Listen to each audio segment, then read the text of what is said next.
Kau berdiri di hadapan cermin. Tetapi lelaki yang memandangmu kembali bukanlah kau. Matanya kosong, seolah-olah jiwanya telah lama pergi, meninggalkan jasad yang hanya tahu mengikut perintah. Setiap nafas yang kau ambil, setiap langkah yang kau atur, terasa dipinjam. Dipinjam daripada kehidupannya, dunianya, kehendaknya. Jadualmu adalah jadualnya. Impianmu, kau sudah lupa apa itu impian. Kau ingat lagi saat pertama kali kau mengalah? Ia bermula dengan perkara kecil.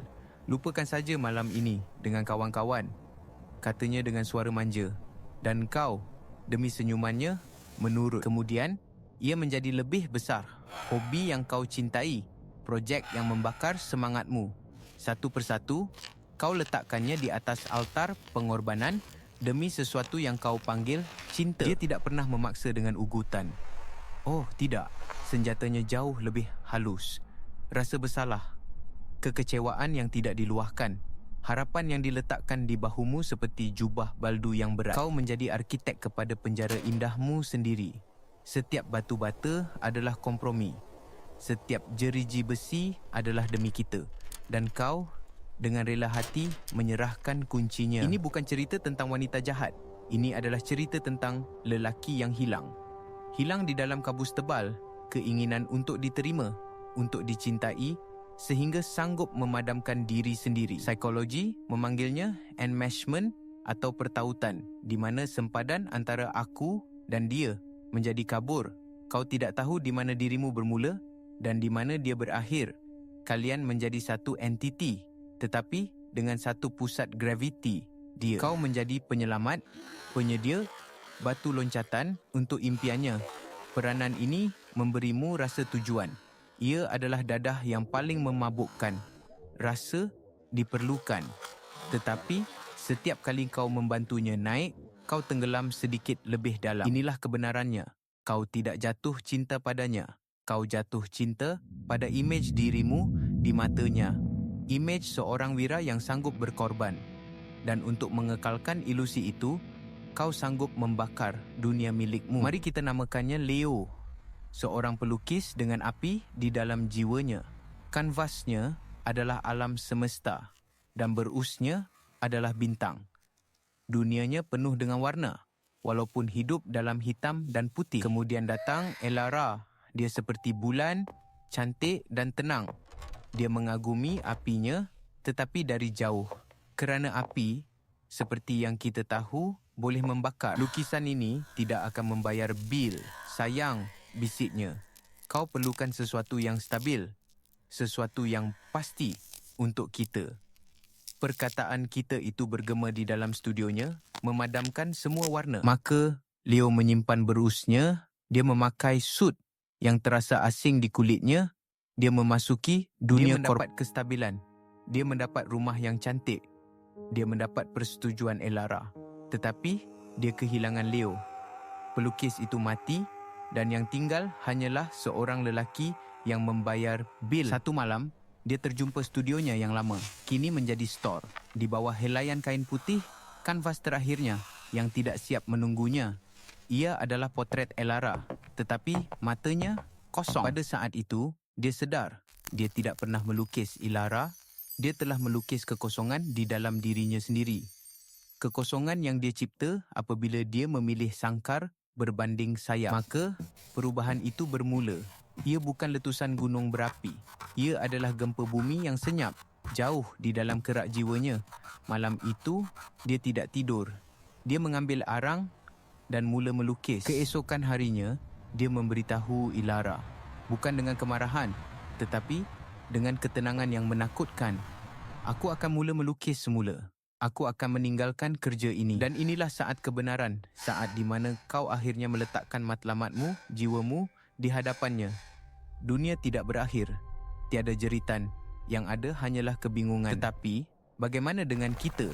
Soalnya, soalan itu tidak lagi mempunyai kuasa yang sama, kerana buat pertama kali, kita tidak lagi bermakna mengorbankan aku. Reaksi pertamanya adalah ketakutan. Bukan takut kehilanganmu, tetapi takut kehilangan kawalan. Kerana lelaki yang mudah dibentuk, yang hidup untuknya, telah hilang. Digantikan oleh seseorang yang tidak dikenali. Kemudian datanglah manipulasi. Kau pentingkan diri sendiri. Kau tidak lagi cintakan aku.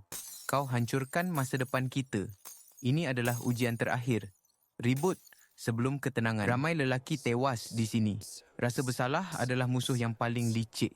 Ia berbisik di telingamu pada waktu malam, mengingatkanmu tentang semua pengorbanan yang telah engkau persiakan. Tetapi kali ini, ada sesuatu yang berbeza. Kekosongan di dalam dirimu telah mula terisi. Terisi dengan percikan arang pada kanvas. Terisi dengan tujuan. Dan tujuan adalah perisai yang paling kuat. Kau tidak melawan. Kau tidak berdebat. Kau hanya terus berjalan ke arah matlamatmu. Tindakanmu adalah jawapanmu. Setiap garisan yang kau lukis adalah satu penegasan. Inilah aku. Apa yang terjadi seterusnya, di sinilah ceritanya berpecah kepada dua jalan. Dan kedua-duanya, anehnya, adalah satu kemenangan. Jalan pertama, dia pergi. Dia tidak dapat menerima lelaki baru ini, yang dunianya tidak lagi berputar di sekelilingnya. Kehilangan kawalan adalah lebih menakutkan baginya daripada kehilanganmu. Kau akan merasa sakit, pedih. Tetapi ia adalah kesakitan yang membersihkan. Seperti membuang serpihan kaca yang telah lama tertanam di dalam kulitmu. Selepas sakit, datanglah kelegaan dan ruang. Ruang untuk menjadi dirimu sendiri tanpa perlu meminta maaf.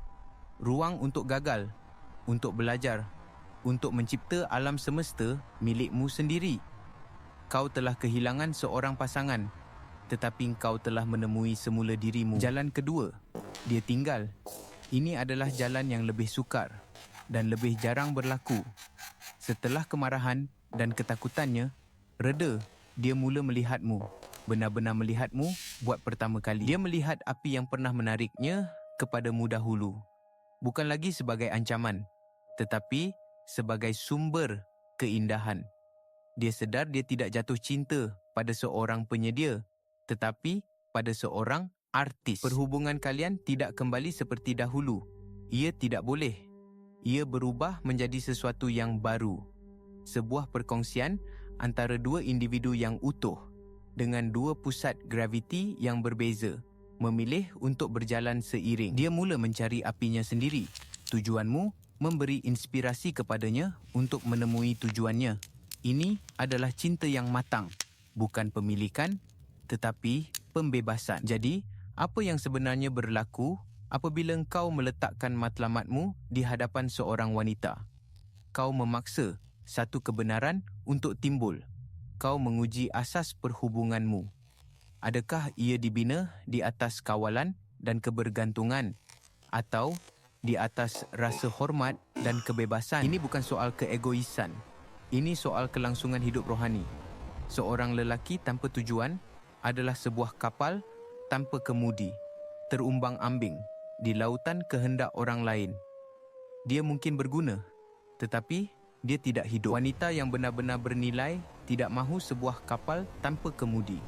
Dia mahu sebuah rumah api, teguh, berprinsip, dengan cahaya yang menjadi panduan.